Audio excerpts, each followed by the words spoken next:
వారణాసిలో జరిగిన తొక్కిసలాటలో 12 మంది ప్రాణాలు కోల్పోయారు. రాజ్ఘాట్ బ్రిడ్జి దగ్గర ఓ మత కార్యక్రమానికి వచ్చిన భక్తుల మధ్య జరిగిన తోపులాటలో 12 మంది ప్రాణాలు కోల్పోయారు. మరో 20 మంది వరకు తీవ్రంగా గాయపడ్డారు. బాబా జై గురుదేవ్కు చెందిన కార్యక్రమంలో ఈ దారుణం చోటు చేసుకుంది. మృతుల సంఖ్య మరింత పెరిగే అవకాశం ఉందని అధికారులు చెప్పారు.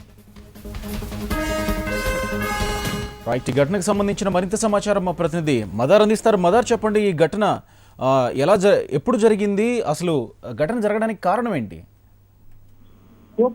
ముఖ్యంగా బాబా జయదేవ్పురికి సంబంధించిన సాయంత్రం ఒక కార్యక్రమం ఉంది. ఈ కార్యక్రమంలో భారీ ఎత్తున అతని అనుచరులు కూడా ఈ కార్యక్రమంలో పాల్గొనేందుకు ఒక్కసారిగా రావడం జరిగింది. ఈ నేపథ్యంలోనే రాజ్ఘాట్ బ్రిడ్జ్ వద్ద వాటర్ తాగడానికి కొంతమంది కిందికి వెళ్ళిన నేపథ్యంలోనే అక్కడ కింద ఉన్న వారికి ఏదో జరిగింది అనే వదంతులు వ్యాపించిన నేపథ్యంలో ఒక్కసారిగా తొక్కిసలాట అనేది కూడా జరిగింది. తొక్కిసలాట లో భాగంగా ఇప్పటి వరకు 12 మంది మృతి చెందినట్లు, అక్కడ స్పాట్ లోనే ముగ్గురు చనిపోయినట్లు కూడా ఇప్పటికీ ఉన్న సమాచారం. మొత్తంగా 50 మందికి పైగా క్షతగాత్రులైనట్లు వారందరినీ కూడా స్థానిక హాస్పిటళ్లకు పంపించి చికిత్సను కూడా అందిస్తున్న పరిస్థితి ఉంది. మొత్తంగా వ్యాపించినటువంటి వదంతుల నేపథ్యంలోనే అక్కడ తొక్కిసలాట జరిగినట్లుగా కూడా ప్రాథమిక సమాచారంగా కూడా వ్యక్తమవుతున్న పరిస్థితి ఉంది. మొత్తంగా ఈ ఘటనతో ఒక్కసారిగా ఉలికిపడిన పరిస్థితి ఉంది. దీంతో 12 మంది మృతి చెందడంతో ఒక్కసారిగా సభకు హాజరవుతున్న వారి నేపథ్యంలో విషాదం అనేది కూడా అలుముకుందని చెప్పుకోవచ్చు. ఇప్పటికే మిగతా 50 మందిని కూడా వారందరినీ కూడా స్థానిక హాస్పిటల్కి చర్చించి వారికి ప్రథమ చికిత్సను అందిస్తున్నారు.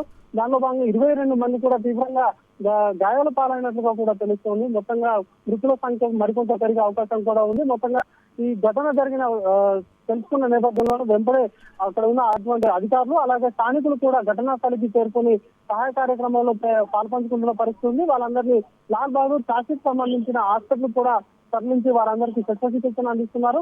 వదంతులు వ్యాప్తి చేయడానికి గల కారణాలను అలాగే తొక్కిసలాటకు జరిగినటువంటి కారణాలను కూడా ఇప్పటికే పోలీసులు సమీక్షిస్తున్న పరిస్థితి ఉంది. ప్రస్తుతానికి అక్కడ ఉన్న పరిస్థితులను కూడా పూర్తి స్థాయిలో కంట్రోల్లోకి తీసుకొచ్చారు.